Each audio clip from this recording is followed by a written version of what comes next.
All right, I would like to thank all of our panelists who will now show themselves on video. There have been 500 questions asked. No, I'm kidding, unfortunately. But that means you get my favorite question, and I will give it to all of you, which is, what was the most challenging moment or the biggest learning that you had during your research when something did not go the way you expected? And I'm going to start with Sunak, because you're in the top left of my little grid here. Yes. My biggest challenge is because as I'm focused on user study, there are so many like invisible intelligence like coming up. Like I was wondering like how user can experience invisible intelligence because it didn't come out as like commercially. So this is like my biggest challenge. That's why I just hidden the AI speaker. I think this is kind of biggest limitation as well to me. And yeah, what was the like? No, that's it. Just like minute or less on something that was a surprising challenge. That's all. We're gonna whip around our virtual room here. Erin, why don't you go next? Yeah, I'm based in the Seattle area, as I think you are too, AJ, and you might be well aware that the median income in the Seattle area is quite high, and we were purposefully trying to recruit family members who were not early technology adopters and families who were at, you know, a middle or lower income level, and it was so difficult finding families who wanted to participate in this in the Seattle area that met that criteria. And I think it just really highlighted a bias. If you're in a city that is a large technology hub, it's hard to find people who aren't early tech adopters and who also aren't high income earners. So that ended up being a huge challenge for us. Quite a learning there. Yan Jun, sorry, I may have mangled your name there. Tell us about a learning that you had. Okay, so making a sonar from normal speaker and a microphone was one of the biggest challenges because those speakers and microphones were not meant for detecting movements, right? And keeping the transmit signal inaudible was also a challenge. If I wanted to extend the detection range to a further distance, I had to make it louder, but then it would become unusable, right? So trying to find the sweet spot with the normal speaker and a microphone was the biggest challenge, I would say. Good learning. Radhika. You're right. So I would actually echo what Erin said. So we were actually trying to get diverse participant families, and we were interested with families with children of different ages who are spread across the United States. So getting that and getting access to them, and first of all, we asked them to share their logs with us, not only of theirs, but those of their children. That is really challenging. So getting those participants and making sure that we get to interview them, we were trying to in fact interview them, most of them in person.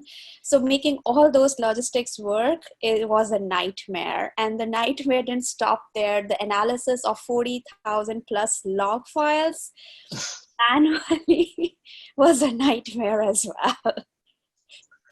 Great learning. Yang. Yeah. I think for our project, the app development is the most challenging part because we actually developed two types of app. You know, for the mobile app, the simultaneously playing back the sounds and recording is not very rare, not very common function. So in our first versions, the app will occasionally like not responding. So we further until we collect the data from the real users. So after that, we have to spend some time to fix that to develop the second version. So this will be a big lessons that we'll need to like really careful designs before we do the experiments. Yes, that's it. Yeah, yes, lots of app design. Madaha, are you here? I can see you muted. If you're able to unmute, let us know what your biggest learning was during your project. Yeah, I'm here.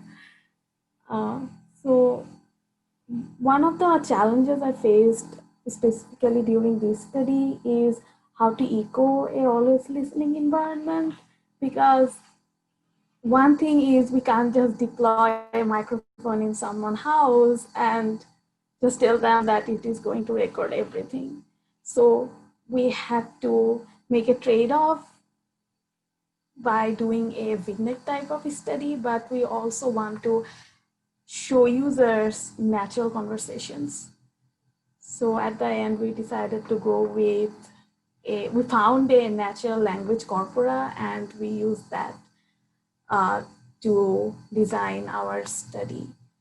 Though it is not their conversation, but it kind of helps us to investigate users, what users think about different types of conversation that we may miss if we kind of put or get their actual conversations. Like they may not share their conversation about sensitive health issues or relationships. That was challenging the most. Yeah, that data collection and getting the data, and yeah. Awesome. Well, we are coming to the end here, but it's not over. Not in the least. So I have a couple announcements, and then all of these gorgeous, amazing panelists are going to head over to UbiComp, the town, Together Town, ubicomp.town. If you haven't been there yet, I'm going to show you slides on how to get there in just a second. The first announcement, though, is you need to go right now, like literally right now, and vote on best presentation in this session. We have lots of candidates who are very flexible, so there are many, many options here. It will be available in Whova next to the session. You click rate this session for the next 30 minutes. So stop what you're doing, go there now, get it done. We're going to be moving to Together Town, so let me just share my screen to show you that. So here's a map. If you go to ubicomp.town, you will land in some central thing, and then you will go to the private, oh, you can't see my screen yet. I click the actual share button. That will be so much better experience. Now you can see it. Okay, so you're in the main thing out by the beach, which seems very exciting. There's this private gatherings place. And then when you go into private gatherings, you go straight to the back of the room and you find track B, where all the most awesome people will be. And then when you're in track B, the authors stand in the blue box. You'll figure it out. It'll be fine. And the audience stands there and people will talk to them. And it will be amazing. And I know everyone's been queuing their questions up. So, oh, I also have the crazy town. You need to see it, but it really is ubicomp.town. And then the third, there's karaoke tonight in the social program. In Hoovia, you can find the Zoom session for the social session, and there's a list to add to the karaoke list. So I'm expecting that there are some very talented karaoke folks. I heard that it was a test run this morning, was super fun. So definitely, if it's not actually way past your bedtime, think about some karaoke. Didn't we kind of do it already with this session? Yeah, oh yes, I do. Yeah, sorry. And all the panelists need to come off right now, and we need to do our big woohoo with bonus woohoo for everyone who had to like jump in and out and narrate. And I'm so impressed with all of you, very, very much. So everyone unmute, even those of you from the first half of the session. Let's do it. Okay, 3, 2, woo! Especially the people who jumped in and out. That was impressive. Yeah. Raise the roof, jazz hands, yeah, woo, double thumbs up. It's all good. Yes, we're all getting really good at our gestures. Awesome. Well, on behalf of the panelists, thanks everyone for watching the session. So much coolness here, and proceed over to ubicomp.town and join our panelists in the track B. And first vote, go vote on best presentation. All right, with that, we're signing off. Thank you. Thank you. Thank you. Thank you. Thanks, everyone. Thanks. Bye, everyone.